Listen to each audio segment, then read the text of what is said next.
Oke, kali ini kita akan masuk ke materi peluang.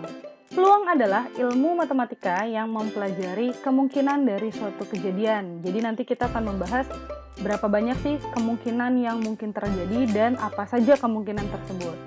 Lalu ada yang disebut dengan ruang sampel dan titik sampel. Ruang sampel ini adalah himpunan yang anggotanya terdiri dari semua kejadian yang mungkin terjadi. Sedangkan titik sampel adalah setiap anggota himpunan dari ruang sampel. Jadi setelah ada ruang sampel, maka anggotanya disebut sebagai titik sampel. Nah, untuk menentukan ruang sampel, kita bisa menggunakan 3 cara, yaitu dengan mendaftar, dengan diagram pohon, dan tabel. Oke, berikut adalah contoh bagaimana cara mencari dan menentukan ruang sampel dan titik sampel. Oke, di sini saya punya contoh yang pertama untuk menentukan ruang sampel suatu percobaan. Dilakukan percobaan pelemparan sebuah mata uang logam sebanyak 3 kali. Tentukan ruang sampelnya dan titik sampel yang menunjukkan satu angka. Oke, sebelum kita bahas bagaimana menentukan ruang sampel dan titik sampelnya, kita harus tahu dulu nih, dalam sebuah uang logam, dia memiliki 2 sisi, gitu kan? Ada yang sisi angka, ya, ada sisi angka, atau kita simbolkan dengan huruf A besar, dan ada sisi gambar. Nah, di sini bisa kita simbolkan dengan huruf G besar gitu ya. Lalu dilakukan sebanyak 3 kali nih, 3 kali percobaan pelemparan. Berarti di sini bisa kita gambarkan ini adalah percobaan pelemparan pertama, lalu ini adalah pelemparan kedua, dan ini adalah pelemparan yang ketiga gitu ya. Oke, sekarang kita bahas nih. Untuk membahas menentukan ruang sampel dalam pelemparan uang logam, ini kita bisa menggunakan yang namanya diagram pohon, gitu ya. Yang namanya diagram pohon. Oke, pertama, ketika kita melempar uang logam di percobaan yang pertama, maka kemungkinan munculnya hanya ada 2. Kalau tidak muncul angka, maka akan muncul gambar, gitu kan? Berarti di sini kalau dia nggak muncul angka, maka dia bisa jadi munculnya gambar. Gitu. Lalu kita lakukan percobaan pelemparan yang kedua nih. Oke, misalnya yang pertama munculnya angka, lalu kita lempar lagi uang logamnya. Nah, maka kemungkinannya juga 2. Kalau tidak muncul angka, maka dia akan muncul gambar, gitu kan? Misalnya di percobaan pertama munculnya gambar, maka dilempar lagi, sama peluang munculnya. Kalau nggak angka, maka dia akan munculnya gambar gitu. Lalu kita lempar lagi, masuk ke pelemparan yang ketiga. Sama di sini, kalau dia tidak muncul angka, maka akan muncul gambar. Nah, di sini juga kalau dia tidak muncul angka, maka dia munculnya gambar, gitu kan? Nah, di sini juga sama. Kalau dia tidak angka, maka dia gambar. Nah, semuanya sama. Kenapa sama? Karena uang logam hanya punya sisi angka dan gambar. Maka kalau dia tidak muncul angka, berarti dia munculnya gambar. Kalau dia tidak muncul gambar, berarti dia munculnya angka, gitu ya. Jadi itu yang perlu dipahami. Lalu setelah 3 kali percobaan, nah di sini kita akan dapat yang namanya ruang sampel. Yang mana yang disebut ruang sampel? Nah, di sini kita lihat. Percobaan pertamanya angka, yang keduanya angka, yang ketiga juga angka. Maka ruang sampelnya adalah A, gitu. Jadi dari 3 kali percobaan munculnya 3 angka. Lalu yang ini berarti angka, gambar, gitu kan? Angka, gambar. Nah, yang ini berarti angka, gambar, angka. Nah, ini berarti angka, gambar, gambar. Nah, yang ini gambar, angka. Nah, ini berarti gambar, angka, gambar. Nah, ini berarti gambar, angka. Nah, ini gambar, gambar, gitu kan? Nah, dari 3 kali pelemparan satu buah uang logam, ternyata didapat 1, 2, 3, 4, 5, 6, 7, 8. Ada 8 ruang sampel yang kita punya gitu. Nah, ini semua ya, ini dikatakan sebagai ruang sampel gitu. Atau ada rumus mudah ya, atau ada rumus cepat untuk menentukan ruang sampel. Caranya bagaimana? Nah, kita lihat di sini. Mata uang logam. Uang logam punya dua sisi ya, angka dengan gambar. Berarti ada dua. Dua ini kita pangkatkan dengan N. N ini apa sih? Nah, N ini adalah banyak percobaan. Gitu ya. Ada berapa kali sih percobaannya? Nah, karena di sini dilakukan 3 kali percobaan, maka ruang sampelnya 2 pangkat 3. Berapa? 8. Nah, ini sesuai ya dengan ruang sampel yang sudah kita cari tadi. Gitu. Berarti kita sudah dapat nih ruang sampelnya. Nah, yang berikutnya yang ditanyakan adalah titik sampel yang menunjukkan satu angka.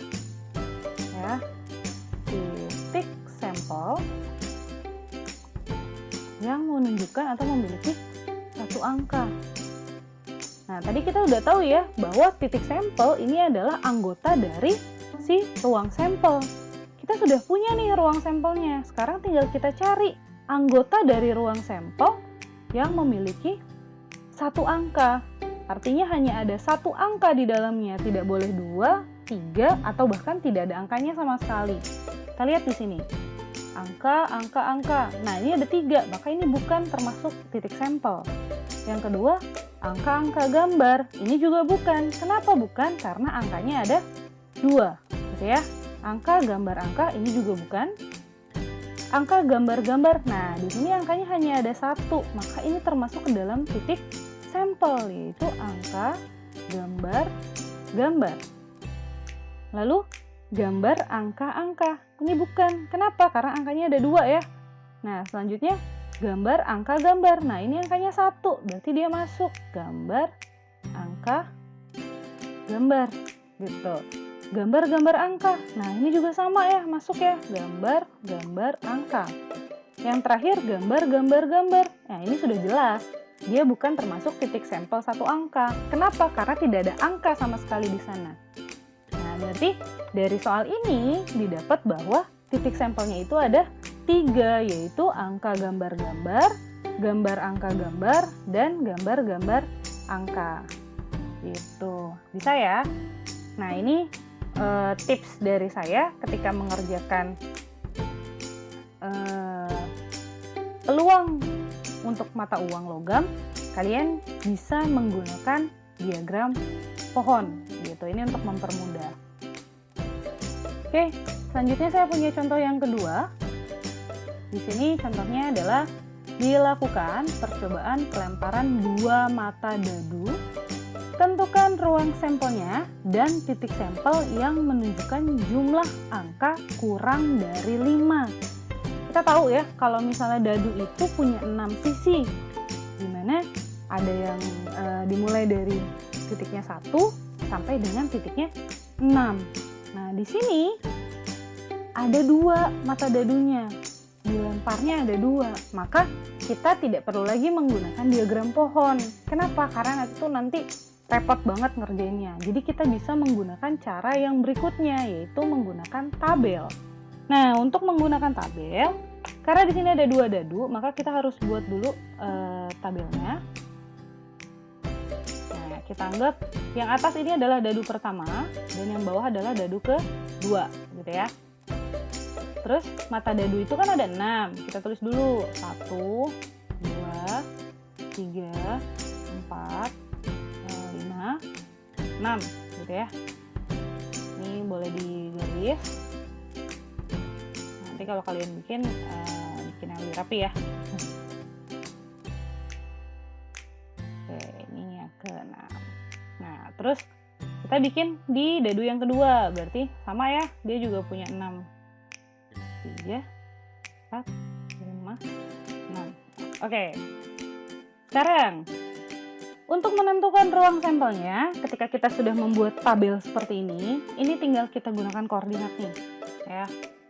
1 dengan 1 berarti 1,1, ya. Terus 1 dengan 2 berarti 1,2. 1 dengan 3 berarti 1,3. 1 dengan 4 berarti 1,4. Ini 1,5. Ini 1,5. Lalu turun nih ke bawahnya, kita bukan lagi pakai 1, tapi pakainya 2, gitu ya. 2,1, 2,2, 2,3, 2,4, 2,5, 2,6. Nah, ini 3 berarti 3,1, 3,2, 3,3, 3,4, 3,5, dan 3,6. Nah, ini 4 berarti 4,1, 4,2, 4,3, 4,4, 4,5, dan 4,6. Nah, ini 5, 5,1, 5,2, 5,3, 5,4, 5,5, 5,6. 6,1, 6,2, 6,3, 6,4, 6,5, dan terakhir 6,6. Nah, ini semua nih yang tadi sudah kita buat gitu ya, yang dari 1,1 sampai dengan 6,6, ini disebut sebagai ruang sampelnya atau peluang kemungkinan seluruh kejadiannya. Gitu, dari satu kejadian kemungkinannya ini dari 1,1 sampai 6,6. Atau kalau pakai cara yang cepat tadi ya, untuk menentukan banyak anggota dari ruang sampel.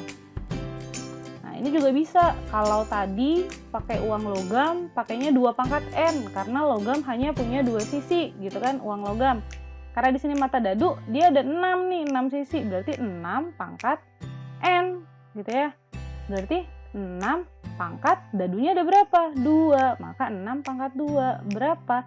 36 gitu. Jadi bisa kamu hitung nih, dari 1,1 sampai 6,6 benar nggak sih totalnya adalah 36. Nah, ini harusnya sih benar ya gitu.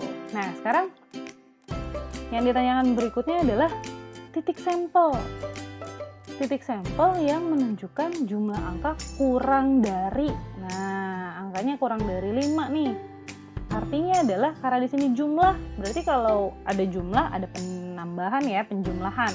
Artinya adalah keduanya nih, ini kita jumlah, kita cari yang hasilnya kurang dari 5. Gitu. Sekarang lihat di sini yang pertama. 1,1 artinya 1 tambah 1 berapa? 2 ya. Nah, berarti ini masuk. Ya, termasuk ke dalam titik sampel. Lalu 1,2 berarti 1 tambah 2 3 ya. Nah, ini juga masuk. 1,3 4 ya. 1 tambah 3 4 berarti ini juga masuk. 1,45 atau 1 tambah 4 ini 5. Masuk nggak ke dalam sini? Tidak. Kenapa tidak? Karena di sini yang ditanya adalah kurang dari 5. Berarti 5 tidak boleh. Yang jumlahnya 5 sudah tidak kita bawa lagi gitu ya. Berarti yang kita cari hanya yang kurang dari 5. Nah, karena 1 tambah 4 5, berarti ke belakang juga udah nggak mungkin nih gitu ya. Sekarang kita turun nih yang kedua. 2 tambah 1 3 masuk ya. 2 tambah 2 4 masuk juga. 2 tambah 3 5. Nah, ini udah nggak masuk, berarti ke belakang juga nggak. 3 tambah 1 4 masuk. 3 tambah 2 5. Nah, ini udah nggak mungkin. 4 tambah 1 5. Nah, ini udah nggak mungkin. 5 tambah 1 6, lebih nggak mungkin gitu ya. 6 tambah 1 7. Nah, ini udah pasti nggak mungkin. Berarti dari 36 ruang sampel yang kita punya, yang menjadi titik sampel dari jumlah angka kurang dari 5 hanya 1,1, 1,2, 1,3, lalu 2,1, 2,2, dan terakhir 3,1. Nah, inilah yang disebut dengan titik sampelnya, yaitu anggota dari ruang sampel. Sekian video saya kali ini. Terima kasih. Assalamualaikum warahmatullahi wabarakatuh.